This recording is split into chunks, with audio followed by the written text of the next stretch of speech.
نحمده ونصلي ونسلم على سيدنا ومولانا محمد رسوله النبي الكريم الأمين المكين الحنين الرؤوف الرحيم اما بعد۔ معزز شرکاء، آج بحمدہ تعالی سورہ رحمان کی آیت نمبر 39 سے لے کر آیت نمبر 44 تک کا مطالعہ کریں گے۔ ان آیات کے موضوعات میں قیامت کے دن مجرموں سے گناہوں کے بارے میں سوال نہ کیا جانا۔ نمبر 2، مجرم اپنی علامات سے پہچانے جائیں گے۔ مجرموں کی پہچان ان کے چہروں کی علامات کے ذریعے۔ نمبر 3، جہنم میں مجرموں کے پھینکے جانے کی کیفیت۔ تلاوت کرتے ہیں آیات کی۔ اعوذ باللہ من الشیطان الرجیم، بسم اللہ الرحمن الرحیم۔ فَيَوْمَئِذٍ لَا يُسْأَلُ عَنْ ذَنبِهِ إِنسٌ وَلَا جَانٌ۔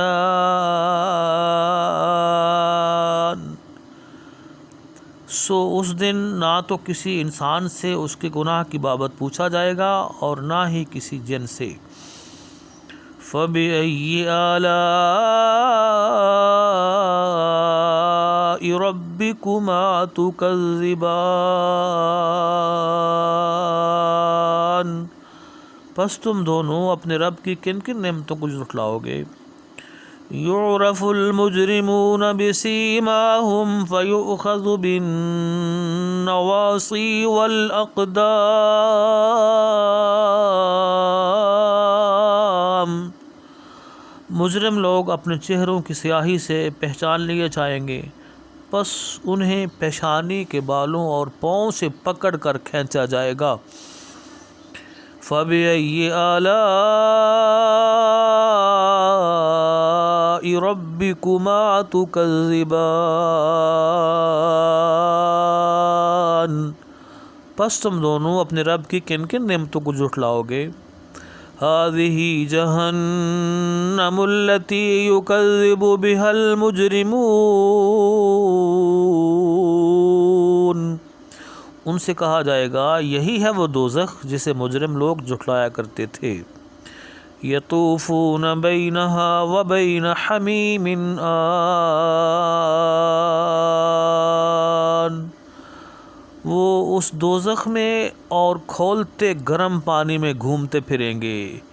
فَبِأَيِّ آلَاءِ رَبِّكُمَا تُكَذِّبَانِ۔ پس تم دونوں اپنے رب کی کن کن نعمتوں کو جھٹلاؤ گے۔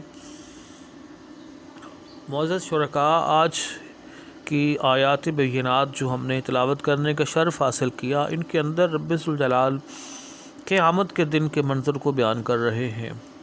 قیامت کے دن کا ایک منظر یہ ہوگا جب رب ذوالجلال کی بارگاہ میں انسان اور جن پیش ہوں گے، تو ان کی علامات اور ان کی پہچان ان کے اعمال کی بنا پر خود بخود ہو جائے گی۔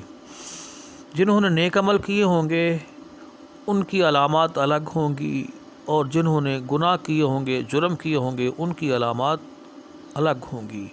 تو رب ذوالجلال قیامت کی ہولناکی بیان کرتے ہوئے فرماتا ہے کہ قیامت کے دن کسی انسان یا کسی جن سے یہ نہیں پوچھا جائے گا کہ کیا تم نے گناہ کیا، مطلب ان سے تصدیق کروانے کے لیے یا ان سے اقرار کروانے کے لیے یہ پوچھنے کی ضرورت ہی نہیں پڑے گی اللہ رب العزت کو کسی انسان یا کسی جن سے کہ کیا تم نے یہ گناہ کیا، یہ جرم کیا، بلکہ مجرم لوگ جو ہیں، گناہگار جو ہیں، وہ اپنی نشانیوں سے ہی پہچانے جائیں گے، اپنی علامات سے ہی پہچانے جائیں گے۔ بسیماہم یعرف المجرمون بسیماہم، مجرم اپنی نشانیوں سے ہی پہچانے جائیں گے، اپنے چہروں پر جو ان گناہوں کے آثار ہوں گے، ان کے گناہوں کے جو آثار ہوں گے، ان گناہوں کے ان آثار اور نشانیوں کی وجہ سے خود بخود پہچانے جائیں گے۔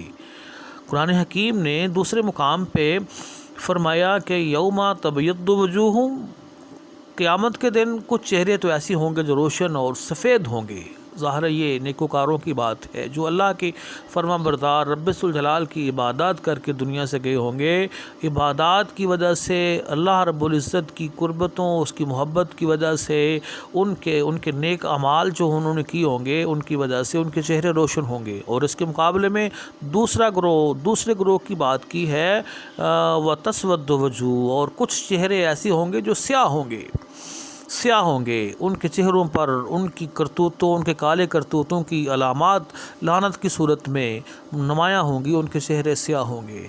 تو گناہگار جو ہیں، مجرم جو ہیں، ان سے یہ پوچھنے کی ضرورت ہی نہیں پیش آئے گی کہ کیا تم نے یہ گناہ کیا یا نہیں کیا، بلکہ ان کی چہروں کی علامات جو ہیں وہی واضح طور پہ بتا دیں گی۔ وہ دور سے نظر آ جائیں گے کہ یہ وہ لوگ ہیں جو اپنے مالک سے بھاگے رہے، مالک کی اطاعت سے راہ فرار اختیار کیا رکھا، جنہوں نے قرآن حدیث پاک میں آتا ہے کہ گناہگاروں کے چہرے جو ہیں وہ سیاہ ہوں گے، اور ان کی آنکھیں جو ہیں وہ ڈر کے مارے، خوف کے مارے، وحشت کے مارے نیلی ہو چکی ہوں گی۔ تو رب ذوالجلال قیامت کی ہولناکی کو بیان فرما رہا ہے کہ فَيَوْمَئِذٍ لَا يُسْأَلُ عَنْ ذَنبِهِ إِنسٌ وَلَا جَانٌ، کسی انسان یا جن سے اس کے گناہ کے بارے میں یہ نہیں پوچھا جائے گا کہ تم نے یہ گناہ کیا یا نہیں کیا۔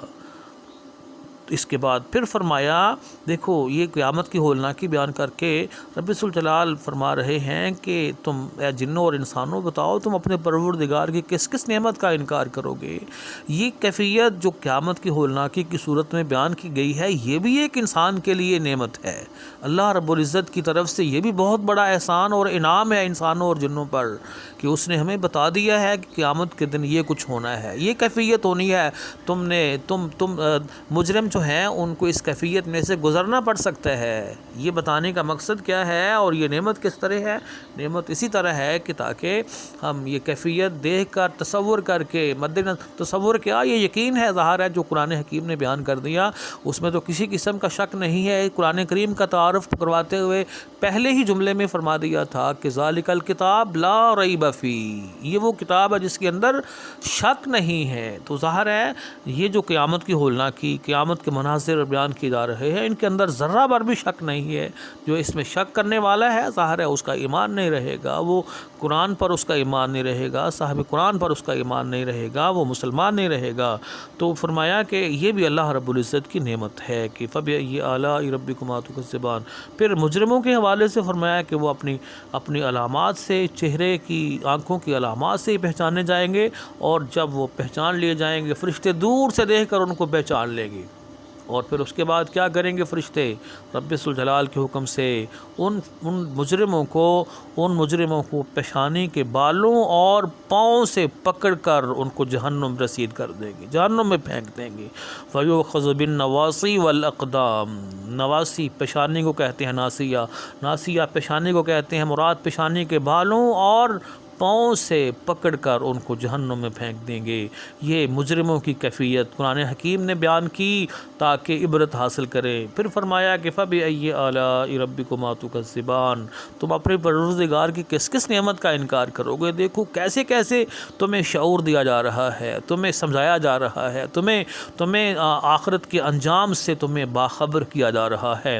اور پھر ساتھ ہی رب الجلال نے مزید فرمایا کہ جہنم میں ڈالے جانے کی کیفیت یہ بھی ہوگی کہ جب انہیں جہنم میں یوں پھینکا جائے گا، ساتھ ہی اللہ رب العزت کی طرف سے انہیں یہ بھی کہا جا رہا ہوگا کہ یہ ہے وہ جہنم جس کا تم انکار کیا کرتے تھے، جس کا اے مجرموں تم انکار کیا کرتے تھے۔ ھذہ جہنم التی یکذب بہا المجرمون، یہی ہے وہ دوزخ جسے مجرم لوگ جھٹلایا کرتے تھے۔ تم دنیا میں رہتے ہوئے، دنیا کی لذتوں میں پڑھ کر، دنیا کی آوارگی اور عیاشی میں پڑھ کر، دنیاوی مال و دولت کے پیچھے پڑھ کر تم انکار کیا کرتے تھے، کہتے تھے قیامت کب آنی ہے، کون سی قیامت، کون سی آخرت، کون سی قبر کا حساب کتاب۔ تو رب ذوالجلال فرماتے ہیں کہ دیکھ لو اب یہ وہ جہنم ہے جس میں تمہیں اب پھینکا جا رہا ہے، چکھو اب اس کا مزہ۔ یہ ہے وہ جہنم جس کا تم مجرم لوگوں انکار کیا کرتے تھے۔ اور پھر جہنم کی ہولناکی ہی بیان کرتے ہوئے مزید یہ فرمایا، رب ذوالجلال کتنا ہمیں وارن کر رہا ہے، متنبع کر رہا ہے۔ پہلے سے یہ جن کو رب ذوالجلال نے زندگی کی مہلت اور سانسیں دی ہیں ابھی، ان کے لیے ہمارے لیے یہ کتنی بڑی یہ تنبیہ ہے، کتنی بڑی وارننگ ہے ہمارے لیے، کتنی بڑی عبرت اور ہمارے لیے واعظ اور نصیحت کے اس کے اندر سامان ہے۔ رب ذوالجلال فرماتے ہیں کہ یہ جو مجرم لوگ جہنم میں پھینکے جائیں گے گناہگار، اور رب ذوالجلال فرماتے ہیں کہ وہ لوگ پھر جہنم اور گرم کھولتے ہوئے پانی کے درمیان گھومتے رہیں گے، گھومتے پھریں گے، گردش کریں گے، طواف کریں گے۔ یطوفون بینہا و بین حمیم آن، یعنی جب جہنم کی جو تپش ہے، جہنم کے جو انگارے ہیں، ان سے جب وہ ان کے ہونٹ خشک ہوں گے، اور جب اس کے اندر جہنم کی جو گرمی ہے، حرارت ہے، اللہ معاف کرے، جب وہاں پہ انہیں گرمی شدید لگے گی، شدید پیاس لگے گی، ہونٹ خشک ہوں گے، پانی پکاریں گے، پانی طلب کریں گے، تو وہ پانی کا وہاں انتظام کیا ہوگا کہ وہاں پہ ان کے لیے گرم کھولتا ہوا پانی ان کے لیے ہوگا، اور اس پانی کی طرف بھاگیں گے۔ جب پانی کی طرف بھاگیں گے، جب ایک گھونٹ ہونٹوں کے پاس لے کے جائیں گے تو ہونٹ جل جائیں گے۔ حمیم آن کہتے ہیں ایسا اتنا گرم پانی کہ جو اپنی گرمی میں انتہا کو پہنچ چکا ہو۔ یہ ان کی سزا ہے، یہ مجرموں کی سزا کے طور پہ اس جملے کو بھی بیان کیا کہ وہ جہنم اور گرم کھولتے ہوئے پانی کے درمیان گھومتے پھریں گے۔ وہاں سے جب گرمی کی تپش، جہنم کی تپش سے پیاس ستائے گی تو پانی کی طرف لپکیں گے۔ جب پانی کی طرف لپکیں گے اور پانی پینے کی کوشش کریں گے تو وہ پانی جو ہے وہ اتنا گرم ہوگا کہ ہونٹ جل جائیں گے اس ہاتھ منہ لگاتے ہی، اور انتڑیاں اس سے جل جائیں گی۔ رب ذوالجلال نے یہ سارا منظر بیان کر کے پھر فرمایا کہ فَبِأَيِّ آلَاءِ رَبِّكُمَا تُكَذِّبَانِ، تم اپنے پروردگار کی کس نعمت کو جھٹلاؤ گے؟ یہ ڈراوا، یہ ساری چیز، یہ کیفیت کا تو تمہارے سامنے بیان کر دینا، یہ تمہارے لیے رب ذوالجلال کی ایک نعمت ہے۔ بر وقت کسی کو باخبر کر دینا، خطرے سے آگاہ کر دینا، یہ بھی بہت بڑی نعمت اور بہت بڑا احسان ہوتا ہے۔ رب ذوالجلال نے ہمیں یہاں پہ یہ فرمایا کہ مجرم جو ہیں، گناہگار جو ہیں، ان کے گناہوں کے جو آثار ہیں وہ ان کی شخصیتوں پر، ان کے چہروں پر نمایاں ہوں گے، جس کی وجہ سے وہ خود بخود پہچانے جائیں گے۔ ان سے پوچھنے کی ضرورت ہی نہیں پیش آئے گی کہ تم نے یہ گناہ کیا یا نہیں کیا۔ اس آیت کی دوسری تعبیر تشریح یہ بھی ہے کہ جس انسان نے گناہ کیا ہے، جرم کیا ہے، اس کے بارے میں اگر پوچھا جائے گا تو اسی سے پوچھا جائے گا نا، کسی اور سے نہیں پوچھا جائے گا، کسی دوسرے انسان سے نہیں پوچھا جائے گا کہ فلاں نے فلاں جرم کیوں کیا۔ تو یہاں سوال یہی ہے کہ اس سے نہیں پوچھا جائے گا کہ کیا کیا کہ نہیں کیا، بلکہ یہ پوچھا جائے گا کیوں کیا، یہ پوچھا جائے گا۔ تو جیسے یہ برے اعمال کے آثار شخصیت پر، چہرے پر نمایاں ہیں، ویسے ہی مثبت اور دوسری سائیڈ پہ جو نیک اعمال ہیں ان کے آثار بھی نمایاں ہوتے ہیں، ان سے بھی پہچانے جائیں گے۔ جیسے حدیث پاک میں نماز کے حوالے سے ہے، حضور پاک صلی اللہ علیہ وسلم فرماتے ہیں کہ قیامت کے دن جو لوگ وضو کرتے رہے ہوں گے، دنیا میں نماز پڑھتے رہے ہوں گے، ان کے وضو کے جو اعضاء ہیں، وضو میں جو اعضاء دھوئے جاتے ہیں، وہ چمکیں گے، وہ روشن ہوں گے، منور ہوں گے، دور سے وہ نظر آ جائیں گے کہ یہ وہ اللہ کے مقرب لوگ ہیں جنہوں نے وضو کیا، وضو کرتے رہے، نماز پڑھتے رہے۔ نماز کے دوران جو اعضاء جسم زمین پہ لگتے ہیں وہ اعضاء روشن ہوں گے، وضو کے اعضاء روشن ہوں گے، جن سے وہ پہچانے جائیں گے۔ آقا علیہ السلام نے اس کی بڑی پیاری مثال دے کے سمجھایا، نماز کی اہمیت بتاتے ہوئے کہ حضور فرماتے ہیں، صحابہ کرام نے پوچھا کہ یا رسول اللہ کیا آپ قیامت کے دن ہمیں پہچان لیں گے؟ تو آقا علیہ السلام نے فرمایا کہ بتاؤ میرے صحابیوں، کیا کوئی شخص ایسا ہو جس نے بہت سارے گھوڑے رکھے ہوئے ہوں، وہ گھوڑوں کا مالک ہو اور ان گھوڑوں میں سے ایک گھوڑا ایسا ہو یا کچھ گھوڑے ایسے ہوں کہ جن کے جو 5 اعضاء ہیں وہ روشن ہوں، جن کو ہم پنجابی میں پنج کلیان کہتے ہیں، تو جس کے 5 جو اعضاء ہیں وہ روشن ہوں، نمایاں ہوں، تو کیا وہ مالک دور سے اپنے ان گھوڑوں کو پہچان نہیں لے گا؟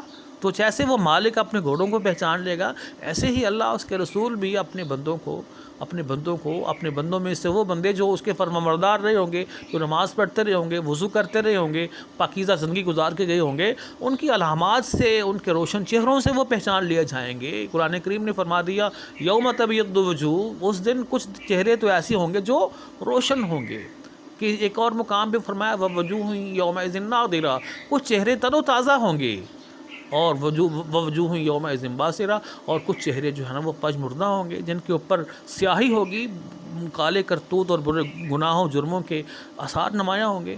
تو یہ کمپیریزن قرآن حکیم نے بار بار کر کے ہمیں سمجھایا یہاں پر بھی اہل دوزخ کی بات ہے، اہل دوزخ کا تذکرہ کر کے ان کی کیفیت بتا کے، ان کا انجام بتا کے ہمیں سمجھایا ہے۔ اللہ پاک کی بارگاہ میں دعا ہے کہ رب ذوالجلال ہمیں قرآن حکیم کے اس میسج اور پیغام کو سمجھ کر اپنی زندگی کو بہتر کرنے کی، اپنی زندگی کو پاکیزہ کرنے کی توفیق عطا فرمائے۔ وما علی الا البلاغ۔